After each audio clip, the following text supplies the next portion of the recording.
everyone, today in this video I am going to give you a brief summary and analysis of Nightmare written by Malcolm X. So let's get into the video. First of all, let's know about the author Malcolm Little. He is actually known as Malcolm X. He was born in Omaha and had a complicated childhood. Later he became a minister and national spokesman for the Nation of Islam. Nightmare is an extract from his autobiography, which is entitled as The Autobiography. Now let's begin the discussion on Nightmare. It is a graphic illustration of the racial violence and the precarious existence of African Americans in the United States. The daily horrific experiences of Malcolm describe the cruelty and discrimination faced by the Africans living in America. The essay begins with the description of an incident that happened before the birth of Malcolm, that is, when he was inside the mother's womb, that he later heard from his mother.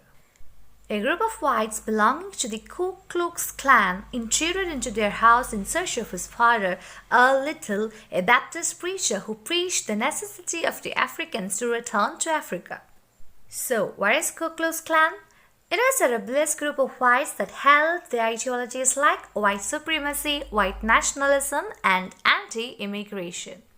Now, after intruding into the house, they realized that the father was not present there. Even then, they shouted and threatened the little children and the pregnant women. Even though Malcolm's father wasn't a frightened Negro, he moved away from the place after the birth of Malcolm. Actually, Malcolm's father was a tough black man who was a visiting preacher preaching at different churches. And when we speak about Malcolm's mother, she was Louise Little, who looked like a white woman as her father was a white man. Even though her father was white, she hated her unfairness and the white supremacy, and even she hated to talk about her father. Malcolm was the lightest of her children, and sometimes he had felt that she loved him the least for that reason.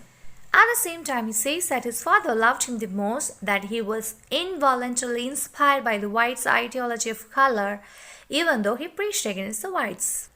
Malcolm was the only child who had been taken with his father for preaching, but after hearing all those preachings and thoughts, Malcolm was never inspired or motivated by his words, but just wondered at the way in which his father jumped and shouted. And still, Malcolm's image of Africa was that of naked savages, monkeys and tigers, cannibals in forest. He may be too little to think about returning to Africa or retrieving their own identity. Then Malcolm talks about the frictions that happened between his parents. His mother was educated and she would try to advise her uneducated husband, and that makes him angry, which leads to a fight. Another reason for their fight was food. Actually, Malcolm's mother hated eating pork or rabbit, but these two foods were the favorites of Malcolm's father. And then there is a description about a more rebellious group, the Black Legions, that called Malcolm's father an uppity nigger, which means arrogant Negro, who spreads dissension and trouble among the good niggers. And this good niggers are to be put in inverted commas. What we have to note here is that even when they describe the blacks as poor, they never forget to use the derogatory term nigger. And this single term can describe the amount of discrimination and harassment faced by the blacks. Then comes a description of a real nightmare that happened in the life of Malcolm. A night, their house was burned by a group of white rebels, and the children and the parents stood still even without a cloth to change. And afterwards, the father took them to a new house at the outskirts of Lansing, where so many arrogant, boasting middle-class Negroes lived. They saw themselves as middle-class and civilized, even if they did the jobs like shoemaking, watchmen, securities, etc. At the age of 5, Malcolm started going to school, and he came to know that the whites used to call the Africans nigger, tarker, or rastas. These words show how Americans saw Africans. One day, when Malcolm came from school, he saw his parents in an argument. That father killed one of the rabbits and asked the mother to cook it for him, which she opposed, as she was not at all interested in cooking rabbits or pork. But at last, she was forced to cook the rabbit, but the father left the place with anger. At that time, the mother had a strange vision that something bad was going to happen for her husband. She tried to call back him, but he refused to return. She kept waiting for him late at night, but received the news of his death by an accident. It was unbearable for her. After his death, so many helps reached the mother, but the proud, stubborn mother refused them. And the father held two insurances for the family, and out of them, one was immediately paid, with which she organized the funeral. But the other one was denied, as the company claimed that Malcolm's father committed suicide, but this claim and its explanation was unreasonable and cannot be understood by anyone of the family. Meanwhile, the state welfare, pretending that they are offering a support to the family, torments the widow with thousands of questions. And when they offered a financial support, she refused, but finally she was forced to accept the help. As they lived in poverty, she buys groceries on credit, and the amount paid by the state was just used to pay the credit. Also, the mother and the elder brother did odd jobs to earn the living. At that time, Malcolm would go miles away and buy stale bread for lesser price so that the mother would cook delicious dishes with that bread.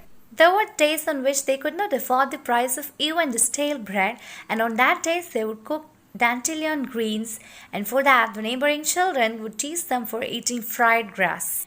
And gradually, poverty and hunger forced Malcolm to steal apples or some other eatables from the shops.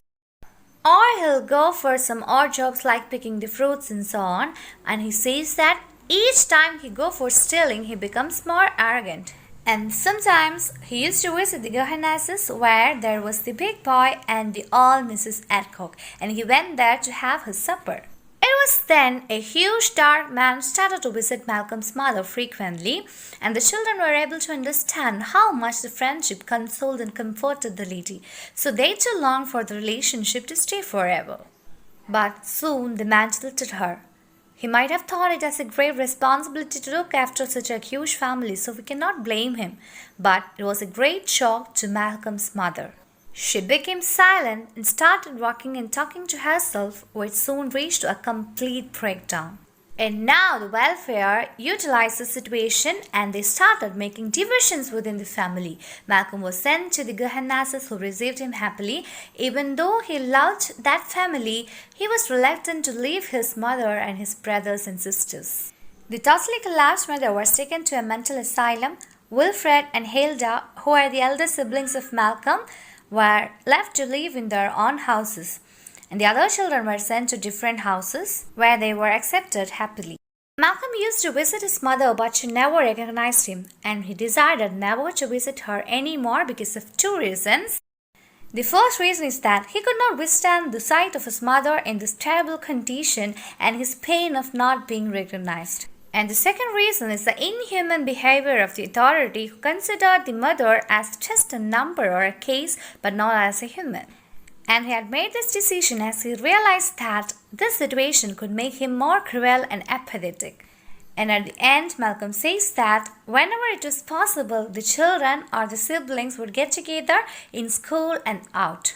And here ends the brief summary of the autobiographical essay Nightmare by Malcolm X.